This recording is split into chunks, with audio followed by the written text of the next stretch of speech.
Salam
Sebagaimana hanya sebatas duduk, tapi pahalanya sudah seperti pahalanya orang haji dan pahalanya orang umroh.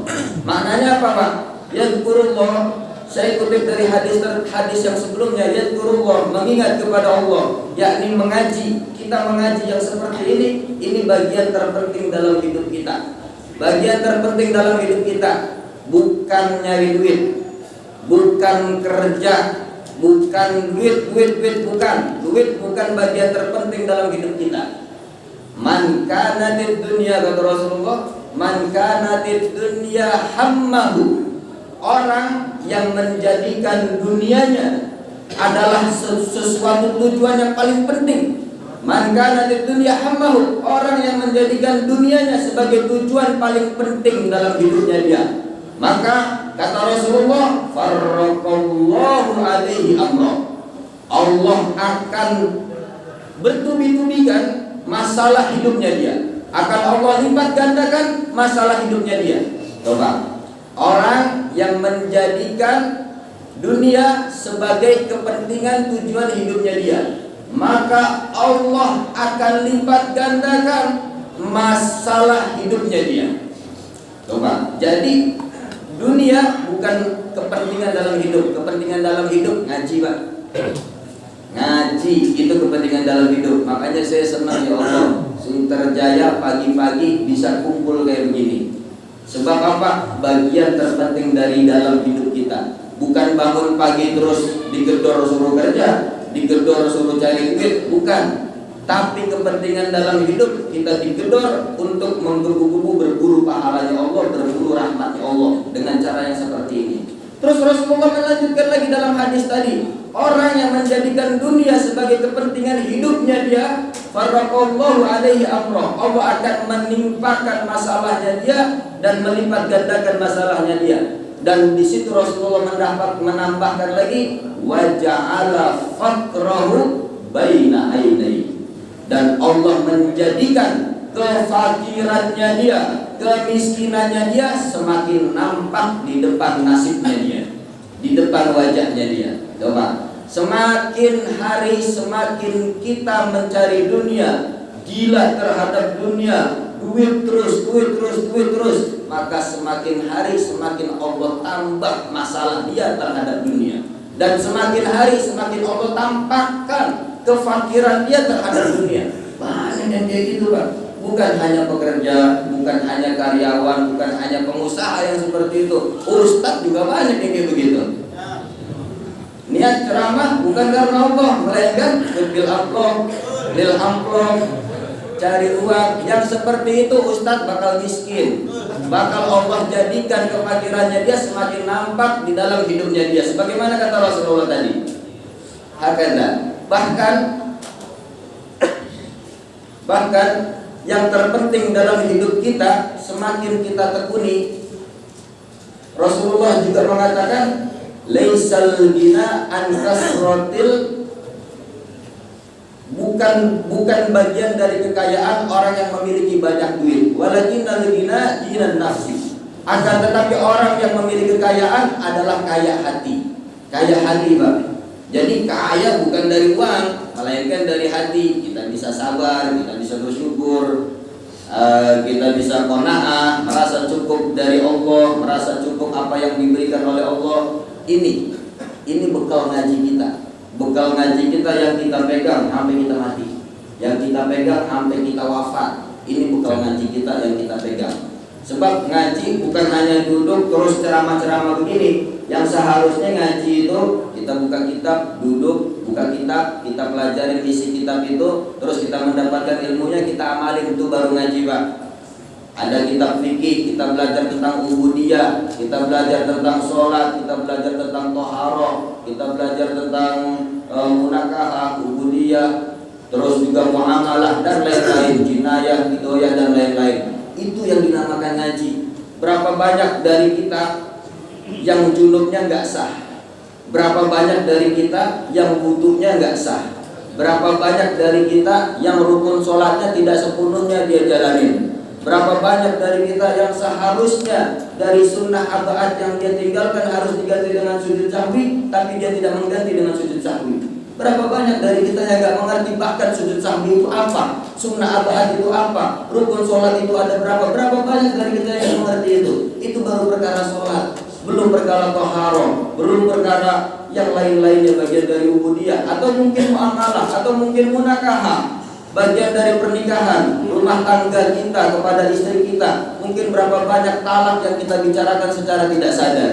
Oleh karena itu ngaji adalah penting, Pak. Ngaji bagian dari kepentingan hidup kita. Al-Imam Ibnu Ruslan di dalam Zubat beliau mengatakan wal ilmu asna sa'iril a'mali wa huwa dalilul khairi wal ifdali. Kata Imam Ibnu Ruslan, beliau mengatakan ilmu adalah ibadah yang paling penting dari segala ibadah apapun, dari segala amal apapun. Ilmu adalah ibadah yang paling penting, lebih penting dari ibadah manapun, lebih penting dari amalan manapun, itu ilmu. Dan ilmu didapatkan dengan mengaji, Pak. Mengaji. Al-Imam Ibnu Mubarak beliau mengatakan kalau kita ngaji, karena ngaji itu penting, mencari ilmu penting, maka mencari gurunya juga penting, Pak. Ibnu Mubarak beliau mengatakan dalam syarah Sahih Muslim, al-isnad minad din, laula al-isnad la qala man syaa ma syaa. Orang yang ketika mengaji harus punya sanad. Dan sanad itu bagian dari agama, punya guru. Punya guru itu wajib, Pak. Jadi jangan pernah yang namanya ketika cukup apa yang diberikan oleh Allah. Ini bekal ngaji kita.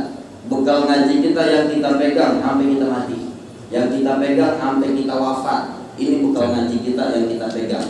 Sebab ngaji bukan hanya duduk terus ceramah-ceramah begini. Yang seharusnya ngaji itu kita buka kitab, duduk, buka kitab, kita pelajarin isi kitab itu, terus kita mendapatkan ilmunya, kita amalin, itu baru ngaji, Pak.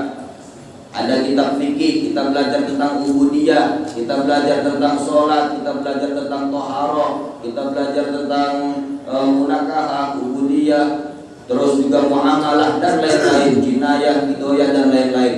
Itu yang dinamakan ngaji. Berapa banyak dari kita yang junubnya nggak sah?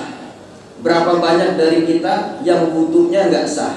Berapa banyak dari kita yang rukun sholatnya tidak sepenuhnya dia jalanin? Berapa banyak dari kita yang seharusnya dari sunnah abaat yang dia tinggalkan harus diganti dengan sujud sahwi, tapi dia tidak mengganti dengan sujud sahwi?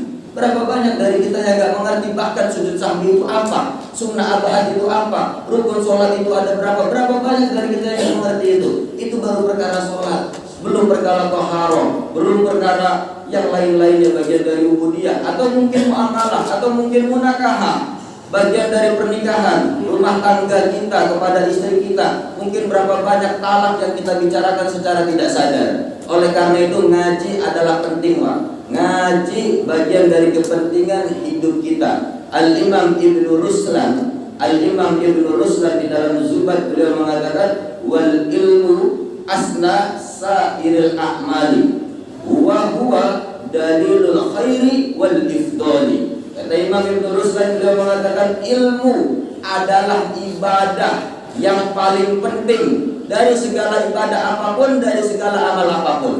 Ilmu adalah ibadah yang paling penting, lebih penting dari ibadah manapun, lebih penting dari amalan manapun, itu ilmu. Dan ilmu didapatkan dengan mengaji, Pak. Mengaji. Al-Imam Ibnul Mubarak beliau mengatakan, kalau kita ngaji, karena ngaji itu penting, mencari ilmu penting, maka mencari gurunya juga penting, Pak. Ibnu Mubarak beliau mengatakan dalam syarah Sahih Muslim, al-isnad minad din, laula al-isnad la qala man syaa masya. Orang yang ketika mengaji harus punya sanad, dan sanad itu bagian dari agama. Punya guru itu wajib, Pak. Jadi jangan pernah yang namanya ketika kita diperintah wajib mengaji, terus kita berstatement dalam otak kita, oh ngaji bisa di mana aja. Sekarang zaman canggih, ada Google, ada handphone, kita bisa searching, kita bisa buka-buka Google, kita cari yang lain-lain. Jangan kayak begitu. Orang yang mengaji nggak pakai guru, maka gurunya syaitan. Man ta'allama bila syai'in fa syai'uhu syaitan. Orang ngaji nggak pakai guru, gurunya setan. Ibnu Mubarak mengatakan jelas bahwasanya kita harus punya guru, yang mana guru itu harus memiliki sanad, dan sanadnya bersambung kepada gurunya, kepada gurunya, kepada gurunya sampai kepada Rasulullah. Bahkan orang yang belajar gak pakai sanad, maka dia akan berbicara sekarang mulutnya dewek. Laula isnad la qala man syaa masya. Dia akan berbicara sekarang mulutnya dewek.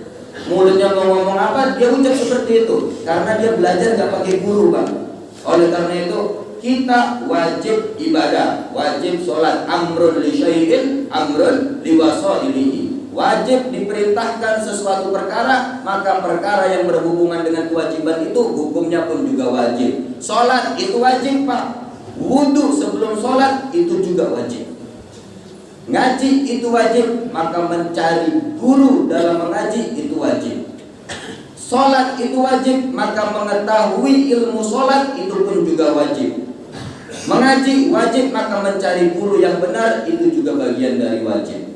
Jadi ketika kita dulu waktu saya di pondok, saya belajar, ada dalil yang mengatakan unzur maqala wala tanzur man qala.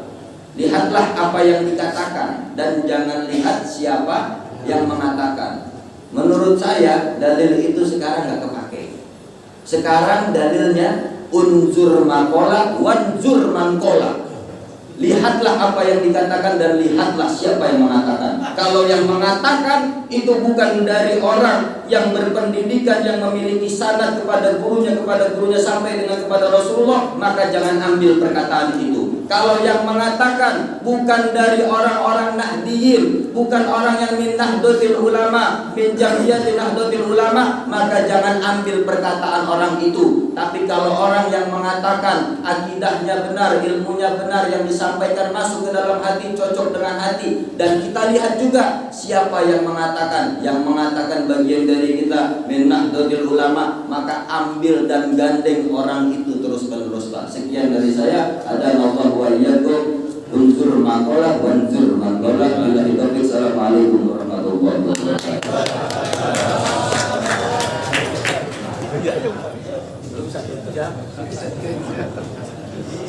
Terima kasih kepada Imam Al-Mubarak Ustaz Muhammad Jidan Al-Mubarak yang telah menyampaikan tausiahnya. Mudah-mudahan apa yang beliau sampaikan memberikan semangat kita, terutama berangkat sunyi baik di hari Sabtu maupun di hari Minggu.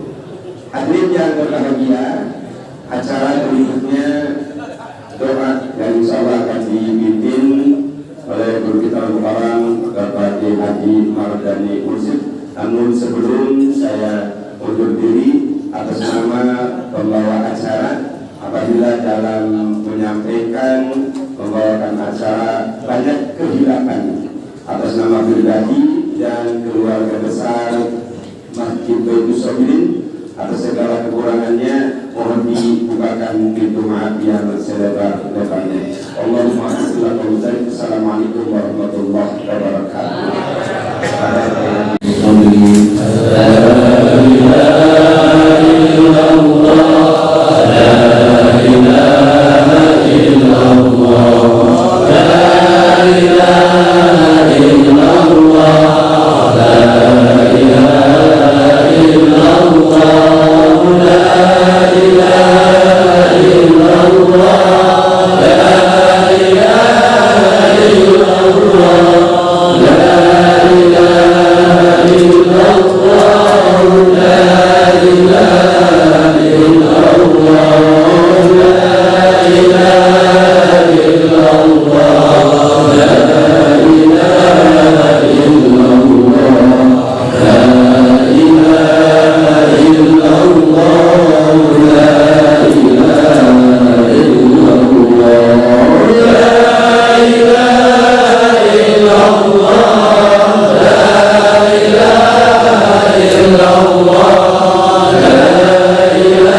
شاء الله تعالى من الآمين برحمة الله الخالق إن الله وملائكته يصلون على النبي يا أيها الذين آمنوا صلوا عليه وسلموا تسليما يا حبيبي المصطفى لمقاصدنا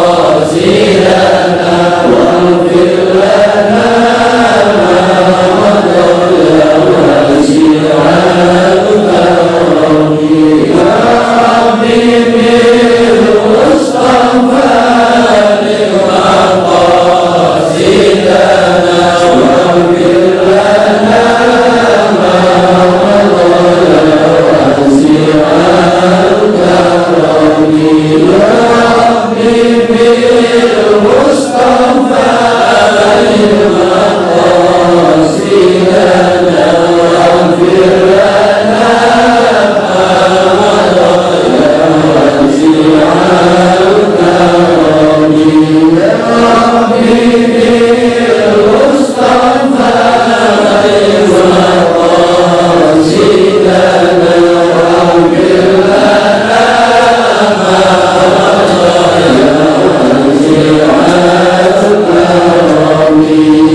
صلى الله ربنا على نور المبين محمد المصطفى سيد